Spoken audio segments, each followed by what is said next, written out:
Hi, it's Steve. Today we'd like to show you how to change the water level control on your washer. On this particular style of washer, the water level control comes with a replacement air dome tube as well. It's a really easy job to change, so let me show you how we do it. Now before we begin this repair, the first thing we'll need to do is to disconnect power to the washer. The next we need to tilt this console back to access the component, and to do so we need to remove these end caps. So just grasp the top of them, lift up, disengage a little tab, then unhook them from the front and set it aside. Do the same on the opposite side. Now that will expose the mounting screws that go down through the front. So using a number 2 Phillips screwdriver, we're going to loosen those screws almost completely out.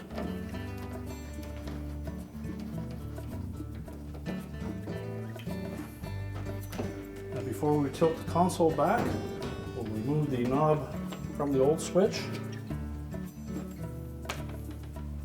And then just grasping both sides of that control panel, tilt it forward and roll it back. And that will access the control. Now with the console tilted back, our next step will be to remove the old water level switch from the console. And we can begin by just pulling that air dome tubing off.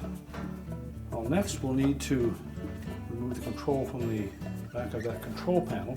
You'll note that there's a locking tab on the inner side there. And either with your finger or with a flat blade screwdriver, we're just going to lift up gently on that locking tab and then rotate that switch counterclockwise as we face it from the back, just about 1/8 of a turn, and it will pop out of that opening. Now we can disconnect the wire harness to it. The locking tab, we need to lift that up, discard the old control, we'll take the new one, we'll start by connecting that harness, make sure the locking tab engages.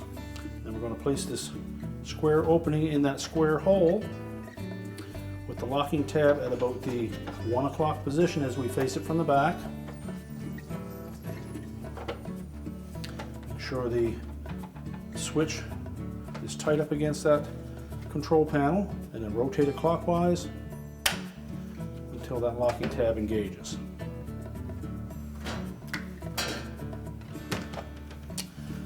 Now next, to replace the tubing that came with this kit, we're going to release these 2 hooks that secure the back panel to the main top or to the cabinet. And as well, we'll need to disconnect the lid switch connector. So just lift up on that locking tab and remove the harness. And then with the screwdriver, go down into the opening, catch the hook on the front of that clamp, and pry it back and up to release it. Same on the opposite side. We can set those aside.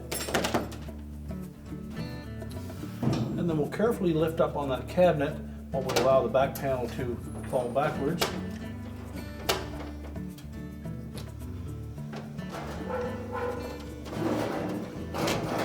And as long as we have it back about that distance, so that the water inlet flume is up against the cabinet, we can access that air dome tube.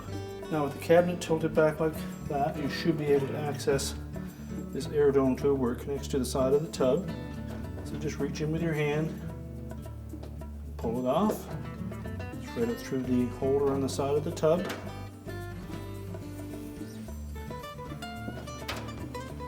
Take the new hose, fit that down through that holder,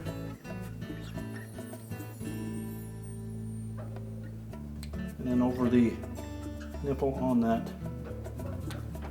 air dome. Make sure it's pressed firmly on. And then all that remains is to thread this hose through the same channel as the existing one, which is up through a little clip on the back panel, or 2 clips on the back panel, and underneath the injector hose and across the top of the wire harness. So we'll pull the old tubing up through those clips on the back panel, discard it, and thread the new one through those same openings. And then just continue to route that new air dome hose up through that retainer.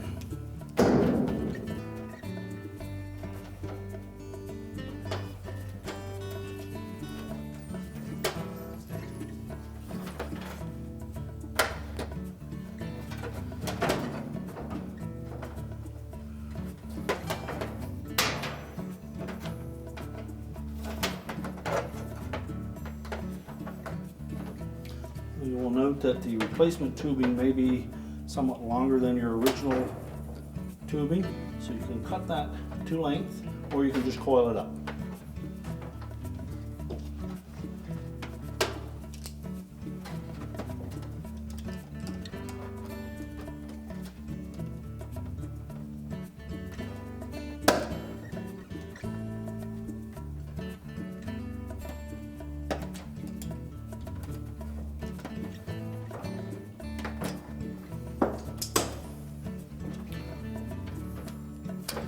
And then reconnect it to the new pressure switch.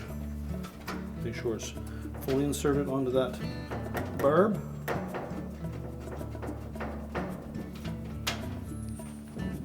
And then tilt that cabinet forward enough that the water inlet injector will fit underneath it. And then rest it back in position. Check the bottom corners to make sure that it's sitting properly on the base frame.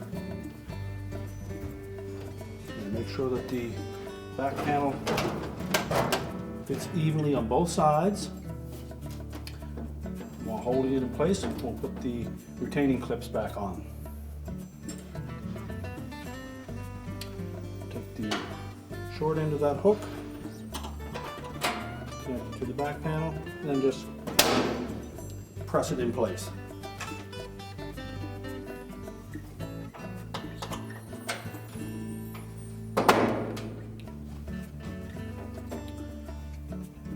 Reconnect the lid switch harness, making sure the locking tab engages.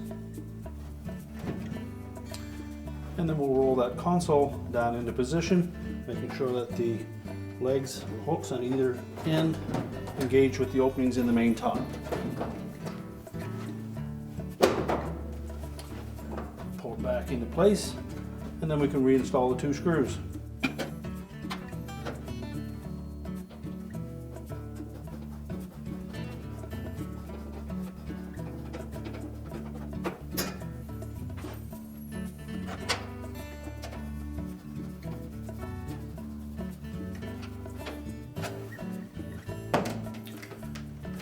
And then reinstall the end caps. Be sure to engage that bottom hook as well as the 2 side ones and the 2 at the top. So put the bottom in first, line up the side ones, and then snap it in place.